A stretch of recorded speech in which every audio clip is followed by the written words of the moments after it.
Right now, however, I'm going to talk to you about the U.S. Senate seat that's going to be challenged. The election cycle is here, and Josh Hawley has thrown his hat in the ring. He makes it sound like it was reluctant. Look, and I want to make it clear, if Josh Hawley is in, he's better than Claire McCaskill. But I want somebody who is a real constitutionalist in there, and the only guy I know who's capable of carrying that hat would be Austin Petersen. And he says that Josh Hawley is taking Missouri voters for a ride when he goes up against Google. So let's find out what the details are. By the way, Austin will be in town the Friday before Christmas. One of our featured speakers, one of only two, and that will be held, of course, at CC City Broiler, where he will enjoy the finest steak of his life. Austin, welcome. How are you? Looking forward to it, Gary. Thanks for having me on It's today. a sold-out house. I mean, it's actually slightly oversold. We'll see what happens, but they're here to hear what you have to say. In the meantime, what is the deal with Josh Hawley and Google? Well, frankly, I'm ticked because, the fact of the matter is that the person who has a seat in office in government always has an advantage over the person who does not. And a lot of times you'll see politicians who are going to use that office to grandstand to climb the ladder to their next high office. And frankly, I think that that's exactly what this investigation into Google is. He's grandstanding to promote his campaign because the FTC already invested Google over these claims, and that they would have prosecuted them if they could have gotten them an antitrust. So now Missouri voters are going to get taken for a ride. I mean, I think what really makes me the angriest is that he's abandoning free market principles. I mean, why is it always the first thing that conservatives want to give up is our belief in free markets? Because conservatives don't like antitrust laws. If Google is promoting their own website over another, that should be their own business. Use Bing. Use another platform. I mean, do they not teach economics at Yale? And I think finally the thing that's really suspicious is that there are some accusations about pay-to-play with the fact that one of his largest donors, Peter Thiel, who gave him $300,000 for his attorney general campaign, stands to benefit the most if this subpoena turns into a lawsuit because Peter Thiel's a direct competitor from Google. And, Google's not paying me to say this. The only reason why I'm saying this is because I actually believe in the free market. I actually believe in politicians that aren't beholden to their biggest donors. They're actually beholden to the people and to the Constitution of the United States and to free markets and personal freedom and economic liberty. That's what I stand for. Well, Google has been painted as, almost the Antichrist of the Internet. And it is because they are so powerful. And, going after Google would probably be a very popular thing. Even if it's wrong, it gets the AG's name in the press. Right. He has to pretend like he's some sort of Trump-style populist, while in the meantime getting all this money from these never-Trumpers like Danforth and Mitch McConnell and others. I mean, they're pouring cash into his campaign. And that's because he's going to give a wink and a nod to the conservative grassroots, and then he's going to pretend like he's one of them, but he's really not. I mean, frankly, this guy is a member of the elite. He's a member of the establishment. And, he makes one fundraising call a month, and they send him $1 million. I've made over 14,000 fundraising calls for my campaign and support calls for my campaign, and we've got 5 times the amount of donors to my campaign because I'm the candidate of the grassroots and he's the candidate of the Washington establishment. But yeah, I think it really is, again, it's just grandstanding because he doesn't even have to prosecute. He just wants to get in the news cycle because no one wants to pay attention to his boring campaign anyway because he's not really doing interviews. I mean, when he does start going out and getting out there on the campaign trail, he's going to be doing it on the taxpayer dime. $116,000 we're going to pay for him to climb these ladders. And, if I have to run it up against an establishment Republican, let it be Josh Hawley. Let it be the guy who broke his promises to Missouri voters.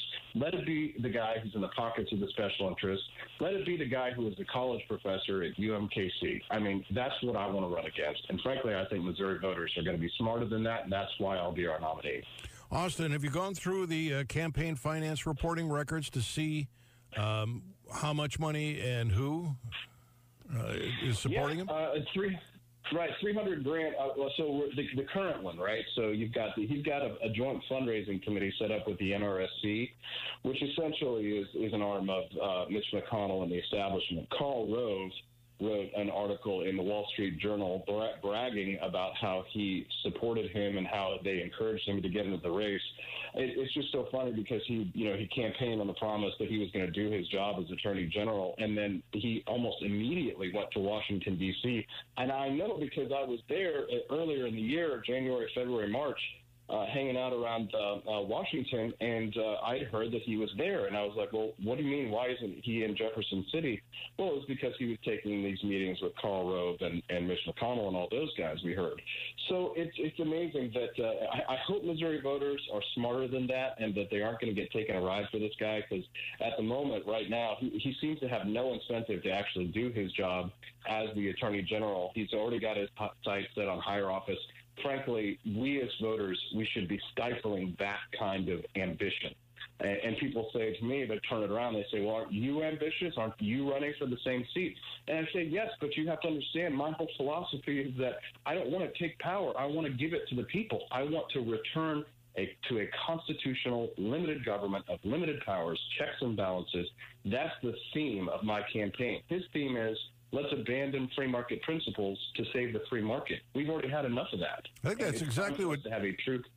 Yeah, I think that's exactly what George Bush said during the '97 crash. I have to abandon my free market principles to save the free market, and it was the worst mistake he could possibly have made. Yeah. Well, that's what. If you want more of that. If you want more of the same, you can vote for Josh Hawley. But somebody actually attacked me the other day, Gary. I laughed so hard. They said, a vote for Austin Petersen is a wasted vote.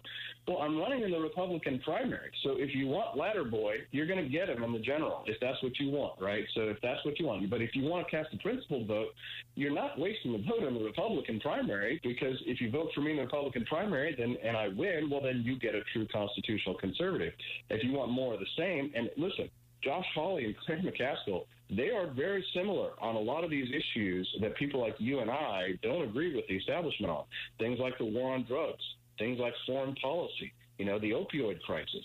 These issues are going to be decided by the voters of Missouri. If they want somebody who believes what Claire McCaskill believes, well, you replace with Josh Hawley, you'll get more of the same. If you want somebody who wants to radically reduce the intervention of government into our lives and into the lives of foreign nations that do not conform to our national security needs, you've got two candidates on the ballot who are going to believe the same thing. I'm the constitutional conservative. I'm the true fiscal conservative. And frankly, when it comes to social issues, stay out of my damn business. That's what I believe. Did I just hear you call him Ladderboy?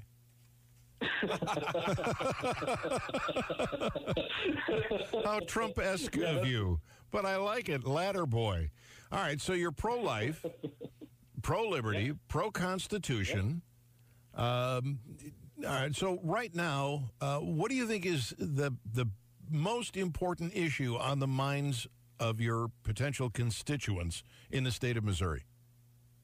I know that they care about jobs. That's really what people care about. When they talk about taxes or spending, it all relates back to whether or not we can actually empower entrepreneurs to create more jobs in the workplace. The government has confused us. Progressives have confused us into believing that the government can actually create jobs. That's not true. They can do a lot to get in the way of jobs. But if we actually enacted most of Trump's economic agenda, maybe all of Trump's economic agenda, I think we would create more jobs, because he's not an ideologue. Right, he wants to win. Right, he wants to make deals, and the deals he wants to make are to cut regulations, cut spending, and cut taxes.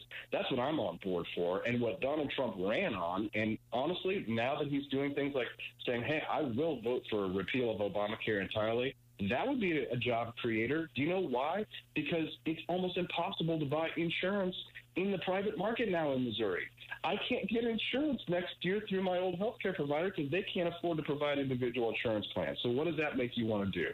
Makes you want to go back to your old job. Makes you want to go work for the man. Instead of being the man, starting your own business, hiring employees, and creating the jobs that are necessary for Missourians to go to work. You want to create good-paying jobs in Missouri, get the government out of the way. Enact Trump's economic agenda. Cut taxes, cut spending, and get the federal government off our backs. AustinPetersen.com is the website. Is this your quote? If cigarette taxes are meant to discourage people from smoking, what are income taxes supposed to stop people from doing? That's all me, Gary. That's all you. All right, I kind of like that. I'm going to steal that. Whether you win or not, I'm stealing that. Republicans run. Happy Thanksgiving, Gary. Thank you. Republicans run like libertarians, but once elected, they often govern like Democrats. That's you too, huh? That's me. The pearly words of wisdom of Austin Petersen can be found at austinpetersen.com. All right. You're going to, I'm looking at your website, criminal justice reform, spending, taxes, jobs, and health care. I think you nail it on the head. We are going to see you on the Friday before Christmas, the 22nd, at CC City Broiler. We look forward to hearing from you, and you won't be alone. There's going to be another radio talk show host, Stacey Washington, Stacey on the right. She'll be there, too, and we're going to grill you, pal. Bring it. I'm looking forward to it, man. I got some exciting stories to tell you guys, too, so I'm looking forward. Sounds good. Austin Petersen, thank you for being with us. Good luck in the race against Ladderboy. Back with your calls on the